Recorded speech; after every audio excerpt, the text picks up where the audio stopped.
Alright, thanks for checking out my channel.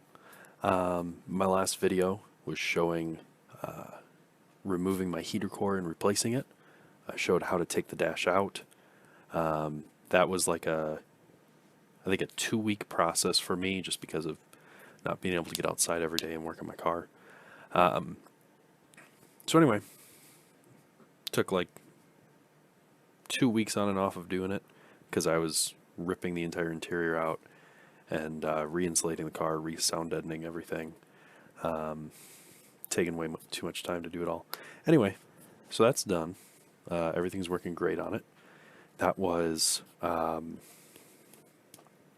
February of 2020 that I started that. And now it is December of 2021, so a year and a half later.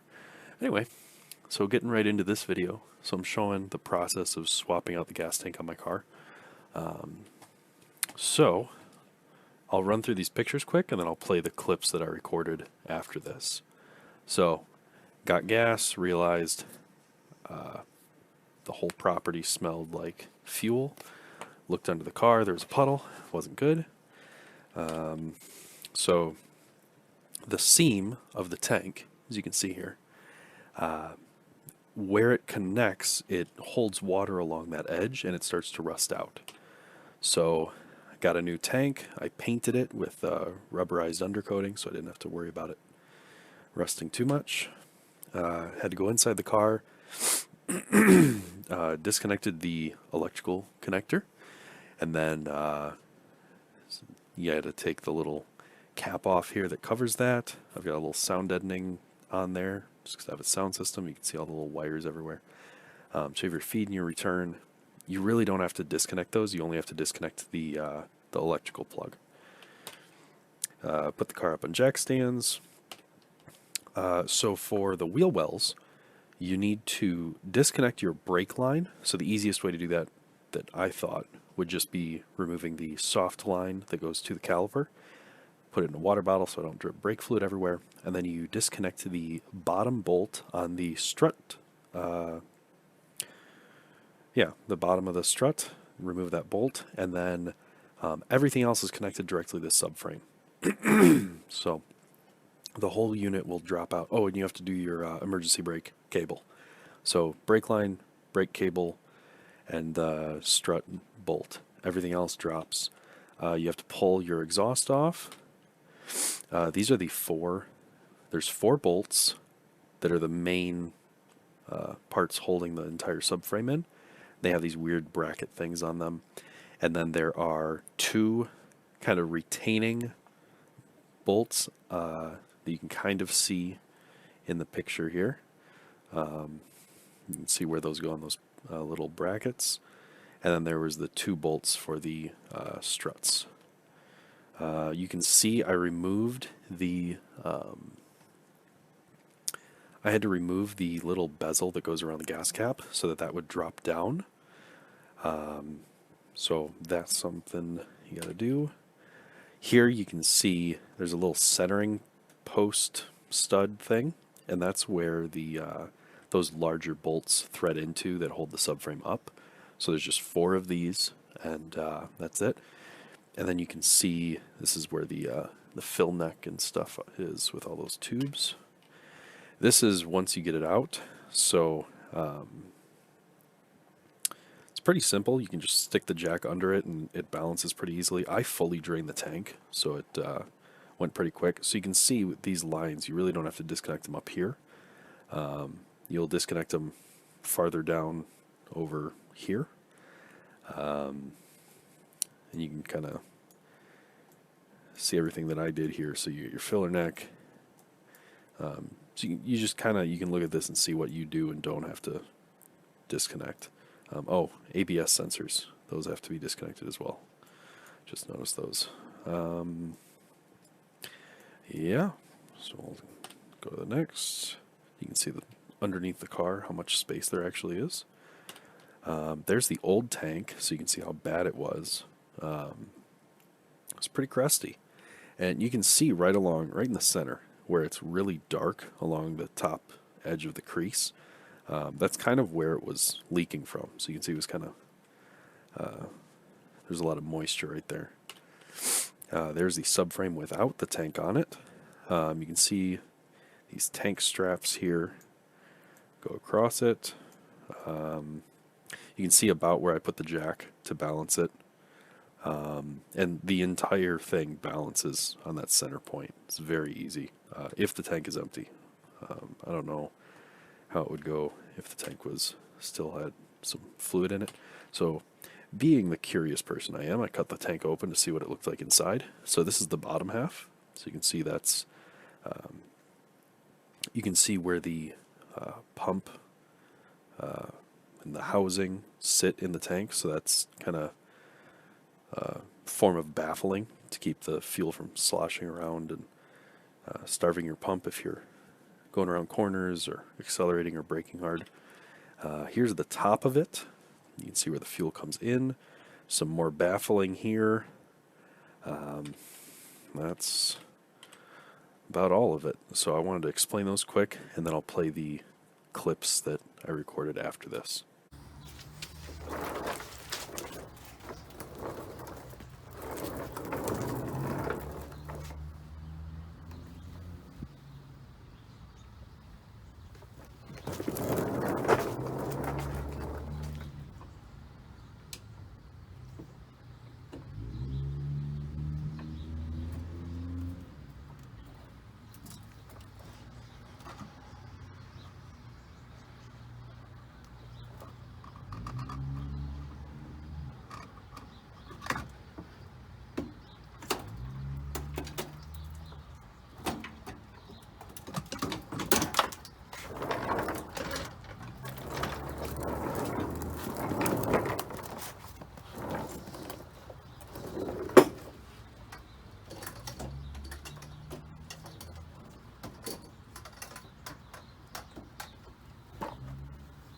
So, first thing, drain the master cylinder because you're going to have your brake lines removed for at least a little bit. So drain the master cylinder, makes your life easier.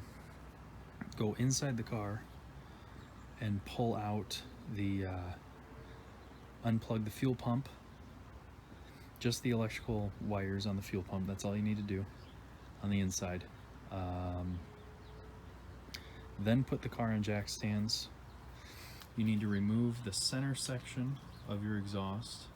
I have aftermarket, aka fake eBay fart cans with a cherry bomb, and it's kind of loud, just a little. But take out the center section, get it on jack stands, and then pretty much go for the rest of it. Get your the shocks unbolted. Those are 17s. Get your brake lines off, ABS sensors off. And then I think I cover everything else in the next clip. Alright, 98 to 02 Honda Accord. I just pulled the rear subframe off. Just going to go over a few things that I didn't see in the video that I watched. A couple videos I watched actually. It's actually pretty easy to pull this whole thing out.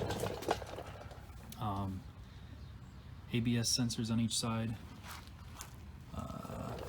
I disconnected the brake line from the caliper.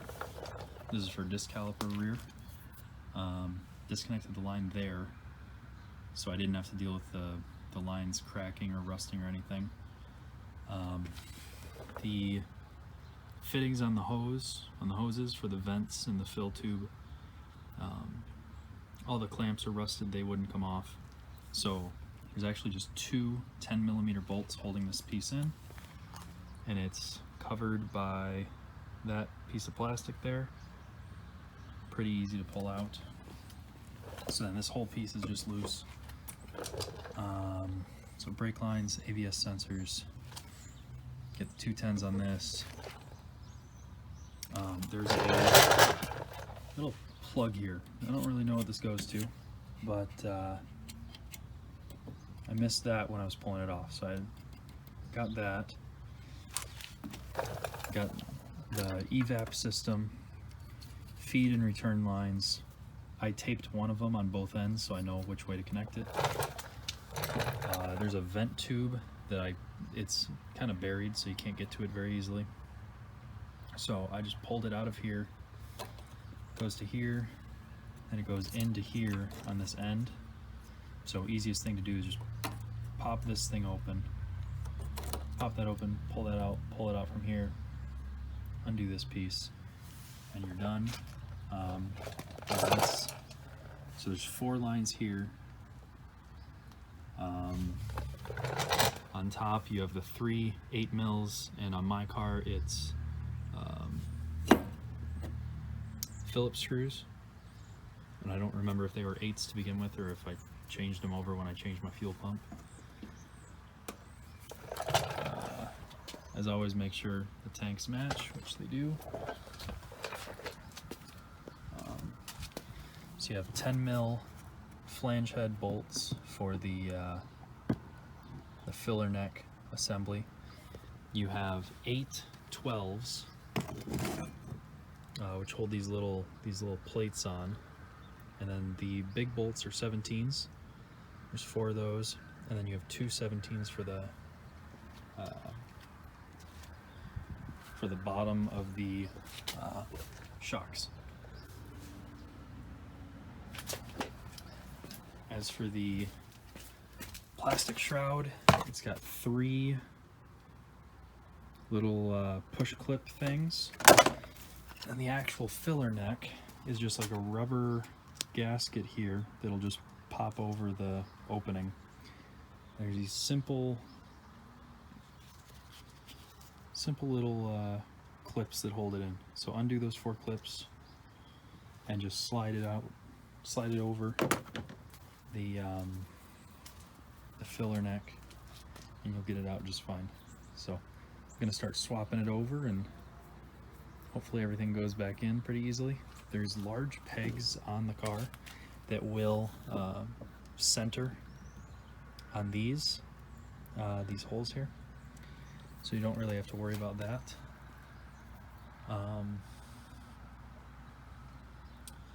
Let's see if there's anything else. Parking brake cables have to come off, but that's pretty easy.